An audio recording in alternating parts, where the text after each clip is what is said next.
Bulletin update చూద్దాం. తెలంగాణను కాపాడుకోవాల్సిన బాధ్యత బీఆర్ఎస్ కార్యకర్తలదేనని ఎమ్మెల్సీ కవిత అన్నారు. భద్రాచలంలో నిర్వహించిన బీఆర్ఎస్ కార్యకర్తలు ఉద్యమకారుల సమావేశంలో ఎమ్మెల్సీ కల్వకుంట్ల కవిత కీలక వ్యాఖ్యలు చేశారు.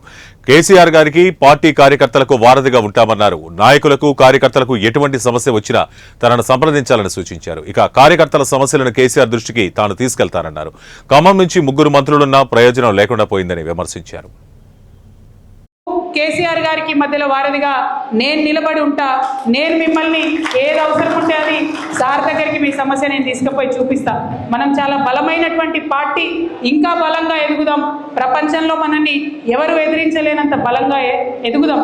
కానీ అట్ ద సేమ్ టైం ప్రజల్ని రక్షించుకోవాల్సినటువంటి అవసరం మనకున్నది. తెలంగాణ యొక్క అభివృద్ధిని కాపాడుకోవాల్సినటువంటి అవసరం మనకున్నది. ఆ ప్రథమ బాధ్యతను మర్చిపోవద్దని కూడా ఇక్కడ ఉండేటటువంటి నాయకులకందరికీ కూడా నేను సూచన చేస్తూ ఉన్నాను. మీ అందరికీ తెలుసు, ప్రపంచం అంతా ఉంటుంది. అప్పుడైతే ఆ ఈడీ సిబిఐ మొత్తం నా ఫోన్ నంబర్ టీవీలలోనే వేసేసారు. ప్రతి ఒక్కరి దగ్గర నా ఫోన్ నంబర్ ఉంటుంది. ఫోన్ నంబర్ లేని వాళ్ళు ఇన్స్టాగ్రామ్, ఫేస్బుక్, ట్విట్టర్ ఎట్లా అయినా నన్ను రీచ్ కావచ్చు. మీకు ఏ సమస్య ఉన్నా తీర్చేటటువంటి బాధ్యత నేను తీసుకుంటా. కేసీఆర్ గారి దగ్గరికి మీ సమస్యను నేను వివరించి తీసుకొని వెళ్తా. మీరు నాకు ఒక వాగ్దానం చేయాలి.